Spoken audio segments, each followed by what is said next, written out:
Good morning, everyone. It's so good to have you here in the house of the Lord. Let me ask you, if you will, stand for just a moment, and let's read together the verse that we've been adopting as our theme for this year. You are good, and you do good. Teach me your statutes. Psalm 119:68. Thank you so much. You may be seated. We're continuing in our series of messages I've titled The Great Rescue, the Bible, and Being Found by God. I believe this is the core message of the Bible, and we've been working our way through the whole Bible at lightning speed, and through all, the 66 books of the Bible. So we're at the point now where we finished with the historical books. Now, we haven't covered every bit of history told in these books from Joshua to Esther, but we have covered the major events in the history of Israel for these periods.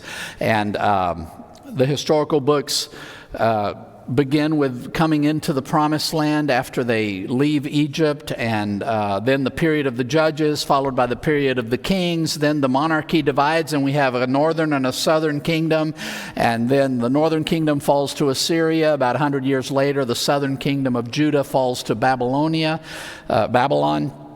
They end up in exile, and after 50 years in exile are able to come back. I've been saying 70 years, and I realized this week I was wrong, that Jeremiah's prophecy that talks about 70 years was given before the fall of Jerusalem. So in fact, it was about 50 years that they were in Babylon before coming back, which answers a question I always had. Why were some people crying because they remembered the old temple when it was rebuilt? How could they still be alive? Well, it wasn't quite as long as I thought it was. So anyway, little tidbit there. I hate to give you misinformation, but they come back 50 years later. They rebuild the city and the temple and reestablish worship. And there are a couple of stories of what's going on in Babylon, like the book of Esther, the book of Daniel, but we're basically done with the history.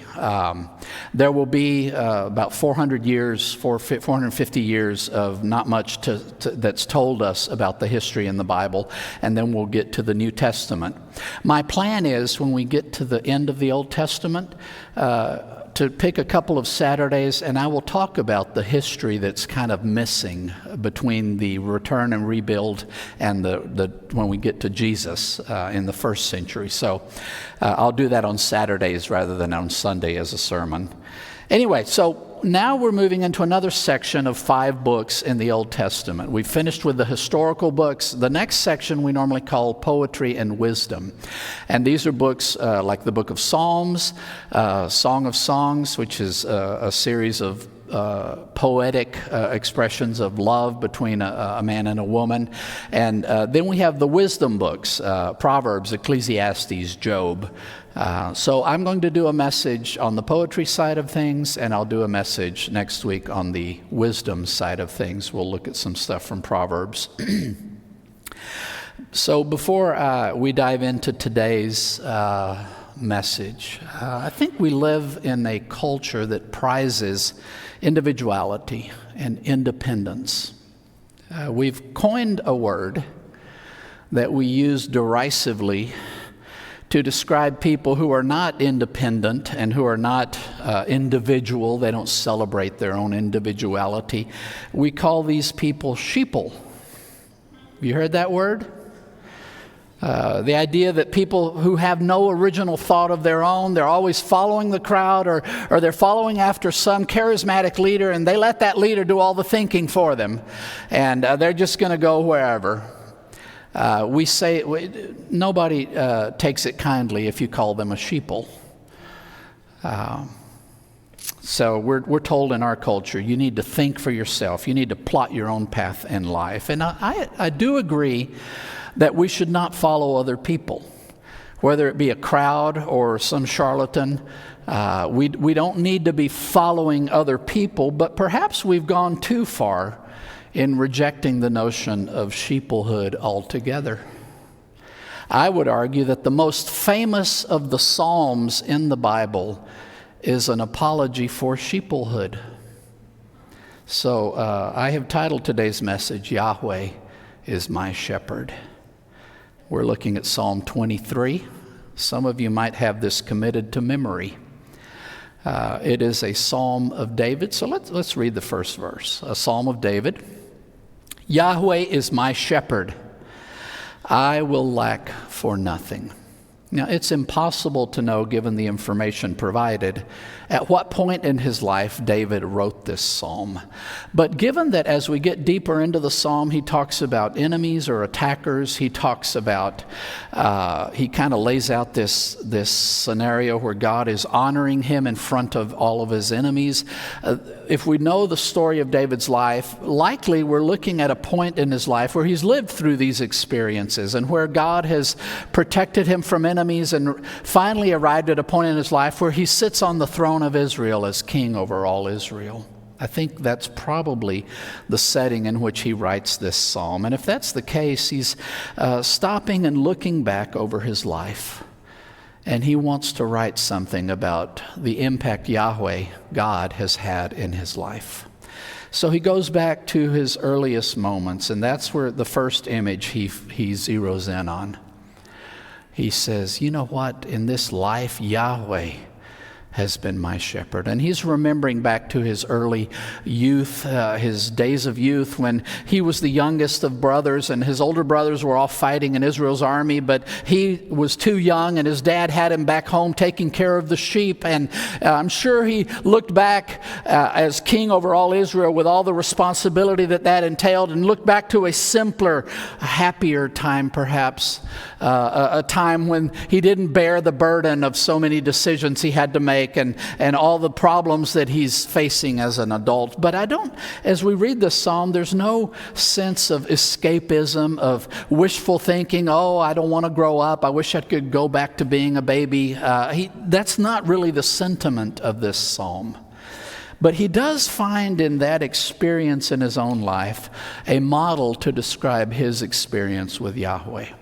And David, as shepherd, knew what it was like to look out for sheep. That was his job. He took care of them.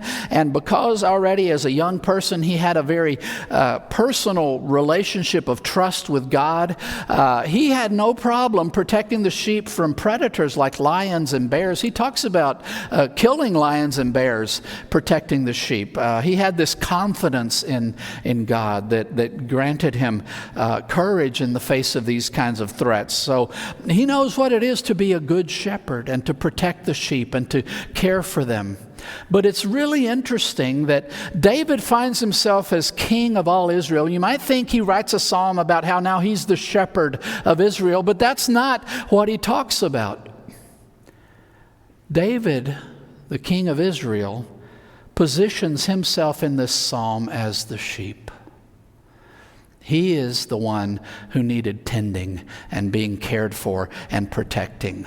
He isn't the one who's tending and protecting and caring for. He is the one being the recipient of all those things. And he says, Yahweh has been my shepherd. He is the one who has protected me and guided me. Now, if you know anything about sheep, they've been domesticated so long that they're about the most helpless creatures that there are out there. There are domesticated animals who can more or less protect themselves, or, like a horse, they can run away and do stuff. They can kick, but a sheep, man, they are toast. If there's not a shepherd looking out for a sheep, he's not going to survive. They cannot make it. They're not even smart enough to find their own food and water. They are utterly dependent on the care of a shepherd. Otherwise, they will be eaten by predators, and they won't even figure out how to feed and supply water for themselves. And that is what David is saying about himself. I am the sheep. I'm the one who doesn't know. I don't know where I'm going. I don't know what I'm doing. I don't know what I need. I don't know where I should go. But Yahweh has been the one who has shepherded me through life. And he expresses the confidence that he has found in that. I will lack for nothing. Because Yahweh is my shepherd, I know that whatever I need, whatever I have needed, whatever I need today, whatever I will ever need in the rest of my life, it is completely covered. There is no aspect of need on my part that Yahweh the shepherd will not care for. And I think this is the reason so many people find that the peace that this psalm describes eludes them. Because we're not willing to be sheep. We don't want a shepherd. We want to be shepherds. I want to be the one calling the shots. I want to decide what grass I want to eat. I want to decide what water I want to drink. I want to decide where I'm going to go, and I'm going to protect myself. I'm going to assume responsibility for myself, and I'm going to make something of myself, and I don't need anybody to do that for me. And when we have this attitude, we come before a God who says, let me care for you. And we say no.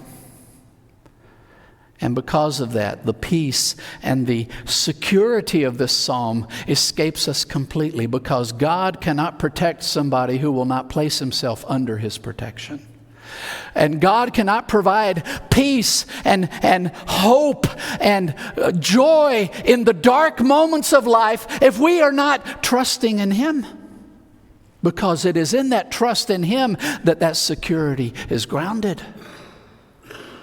So oftentimes we find that life is frightening and overwhelming and way too much for us because we are not willing to be the sheep. We are not willing to just rest in his care.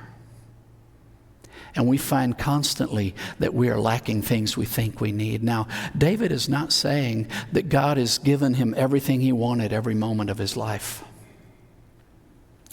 But as he looks back, he recognizes, it may not have been what I wanted at the time, but what God was giving me through every moment was exactly what I needed.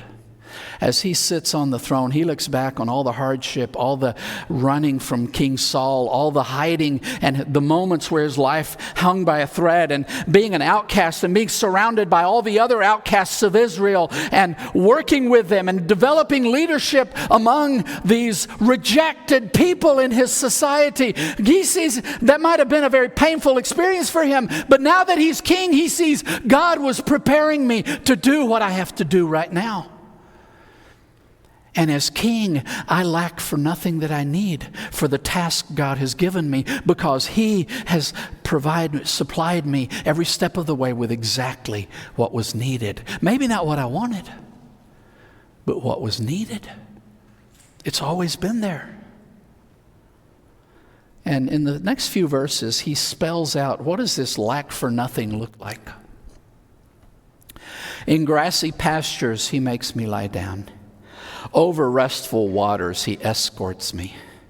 My soul he restores. He leads me in paths of righteousness for his name's sake. Even when I walk in the valley of deepest darkness, I will fear no evil, because you are with me. Your rod and your staff, they comfort me. He describes a life of utter confidence. And this picture, you picture a sheep. Now, if you have a sheep on a grassy pasture and they're laying down, it's because they don't feel threatened. Sheep don't lay down in pastures if wolves are surrounding them. So this is an image not just of God providing what he needed, but providing him of security and peace in the midst of providing him what he needed to eat. And these restful waters, not turbulent, not turmoil, but restful waters. And why? It's because God is escorting him. God is accompanying him in where he is taking him. God doesn't just send David places. God goes with him. And that's where the rest comes. That's where the perfect provision is enjoyed without fear and without concern. And we might think David is painting this candy-coated fairy tale version of walking with God where nothing ever hurts and nothing's ever difficult. But notice the next thing he says, my soul he restores. David had experienced low moments, moments where he just felt depleted, where the hardships he was enduring and the pain of the moment. I'm reminded of the time when he's out with his followers trying to be involved in a battle with the Philistines and the Israelites, and they turn him back and he goes back home, and when they get back, some enemies have attacked and taken away all their families and run off, and the guys who are with him are talking about killing him. And we read, but David grew strong in the Lord, in Yahweh. He found his strength. He had moments that seemed overwhelming, and life is that way. It was that way for David. It's that way for everybody. There are moments where life is hard and difficult and draining. And God's provision is more than just this shielding from any difficulty. It's the kind of restoring renewal of energy that we need. He says Yahweh leads him in paths of righteousness for his name's sake. Can we admit that there are many paths in life that are not right? Now, this is a very common human experience. We plunge down paths in life thinking they're going to be great. And we see nothing but pleasure and enjoyment and all good things down the path we're trying to run headlong into, only to find that it ends in a dead end, that it's yet another pathway to heartbreak. We plunge down these wrong paths continually, and we end up battered and bruised because life is unforgiving. David says, God has been guiding me. And he's been guiding me not just any which way, but the ways he guides me into these paths of what's right. And Paul doesn't look back on his life filled with regrets at all the wrong turns he's taken. God's led him the right way. And he says it's for his name's sake, because when God is guiding the life of somebody and you can see the goodness involved in surrendering to the guidance of God in our lives, then people observe the life of one who is being led by God and say, you know what, that's a better life than the one I'm living. Maybe there's something to this God. And God cares that those who bear his name demonstrate to the world the difference that it makes to be under his guiding care, to live our lives walking in right paths. And let me tell you, David was not an ambitious man. He never, this idea of being king of Israel, that was not David's idea. It was God's idea. He was just a shepherd boy. When God sent Samuel to him and said, I'm anointing you, God says you're going to be king in Israel. And he lived his life not with some master scheme plan of this is my 5-year plan, my 10-year plan, my 20-year plan. He had none of that. Many times in his life, he was running for his life. King Saul, when he first started getting involved, he was a leader in the armies of Israel, and King Saul felt threatened by his popularity and started chasing after him with all the army of Israel, trying to hunt him down and kill him. And he survived by obeying God's instructions. He was running scared, trying to save his life. He ran and hid out among the Moabites until God sent up his prophet to David and said, David, I need you to go back to Judah. Go back to the territory where Saul can chase you down with the army. And you know what? David did what God said. Not because it was the smart thing to do, not because it made sense, but because God told him to. Every step of the way, even when he was king, he would face battles and the enemies would line up against him. And before he'd go into battle, David would ask God, what do I do? That was the genius of David as leader. That he always asked God, what do you want me to do? And God would say, attack head on. So he'd attack head on and beat him. And then they'd come back the next year attacking the very same place. And David didn't say, oh, I'll just do what I did last time. He asked God, God, what do I do? And God said, this time I want you to go around behind them. And he fought the way God told him to fight and had victory after victory. Not because he was a military genius, but because he let God guide him through life. And he recognized God never leads me wrong. He leads me in the right path. And this makes God look good. No other king succeeded in raising the honor that Yahweh was given as David did. That's why he was Israel's greatest king, because people under his leadership fell in love with God. He made God look so good because he lived the way God was telling him to live. Even when I walk in the valley of deepest darkness, is there any place more dangerous for a sheep than a deep, dark valley covered in gloom where predators can hide around any corner, behind any bush? Even in the most threatening of circumstances possible, where I can't even see the twinkle of the stars, when it's pitch black, even then I fear no evil. Now, this isn't self-confidence. This isn't that David thought, I'm so good, I can take anything life throws at me. No, it was confidence in God. Why? Even in the darkest moments, and David knows about dark moments. I don't know of any moment in my life where I have literally been in danger of somebody running me through with a sword. But David literally was in many moments like that in his life. And he says, I don't care how dark that moment was, I fear nothing. And this should be what marks the life of a person who is shepherded by God. We should be absolutely confident, unshakably confident, cocky even. Not because we're anything, but because who can handle God? Who can overwhelm him? Who's smarter, stronger, has more resources than God? Who loves me more than God? No one. So we can face anything and say, I am not scared of you. God is bigger.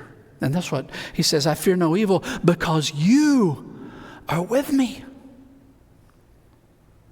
Your rod and your staff, they comfort me. The rod, that word could also be translated scepter, as in what a king would carry around. But this is kind of a club that you would use to beat on predators and to harm predators so that you protect the sheep. The staff was used for walking, could also be used to strike predators, but was also something a shepherd would use to kind of communicate with the sheep. If the sheep's heading in the wrong direction, a tap on the shoulder with a staff would redirect the sheep.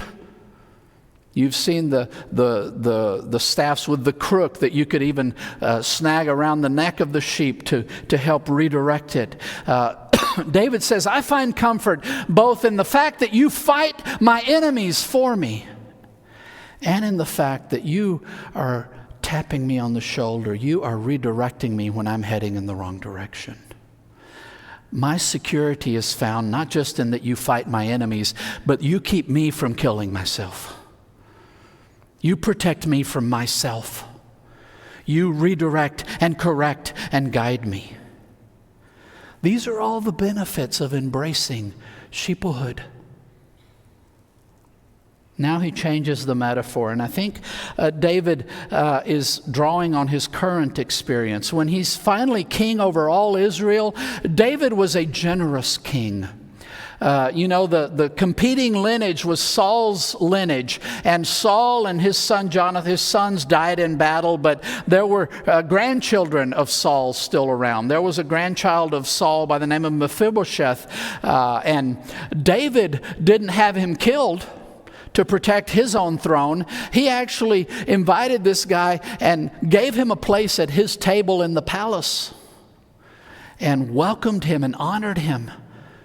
And he did this with a lot of people, that he would invite them to join at his table in the palace, at the king's table. And this is the image David lays out. God, my shepherd and king, has welcomed me at his table. He has opened up his table. He says, you prepare a table before me in the presence of my enemies. There were still naysayers. Even late in David's life, there were people who at some point in his life cursed him and said, yeah, see, I knew Saul and his family were the ones who should be kings. There were people who still resisted him and who were opposed to him, not just enemies without, but enemies within. And David knows that there are people who don't like him, but he sees how God has raised him up and honored him before everyone, and there's nobody in Israel who is more honored than David. And his enemies have had to recognize that God has put David on that throne. You refresh my head with oil. This is a sign of extravagant hospitality in the ancient Near East. My cup is completely full. He says, God, you've given me so much more than I have any right to expect. There's not any room for more. Not a drop more.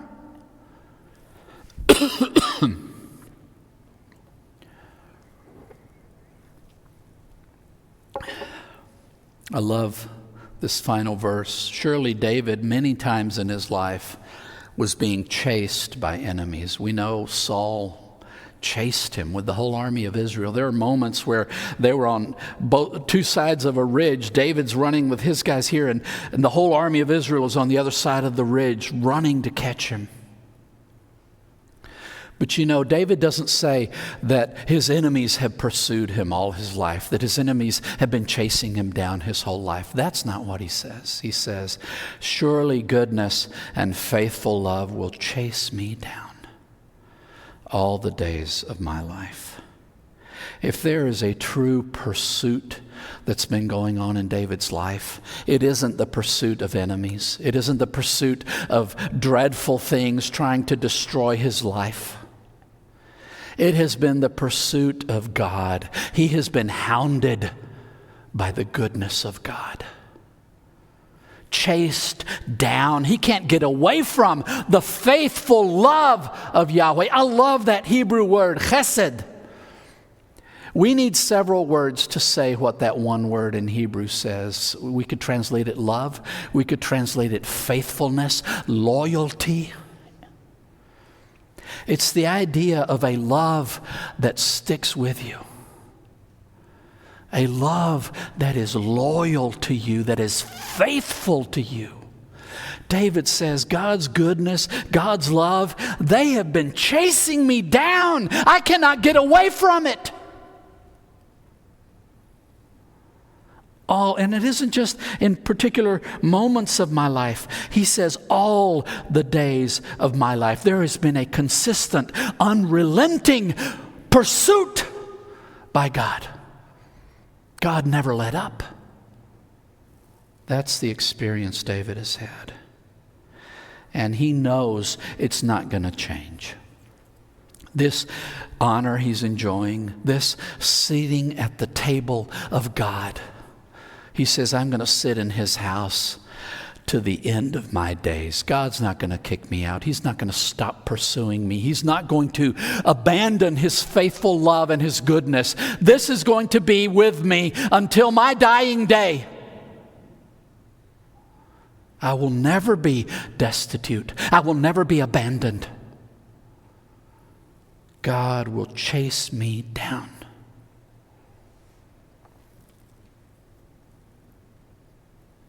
This psalm places us between two extremes. On one side, we have Yahweh, the good shepherd. Perfect provision, absolute confidence, hounded by heaven. On the other side, we have the valley of deepest darkness. The truth of our existence is that we live in a world filled with dark valleys. They're inevitable. It's not that maybe we can figure out the way to avoid it altogether. There's no getting away from it. The difference is going to be, will we face this alone, or will we face it in God's care? His life was filled with difficulty, but he was so held in God's hands that he lived peace. He experienced peace and rest in the brutal world of the ancient Near East, where dying by the sword was a daily occurrence.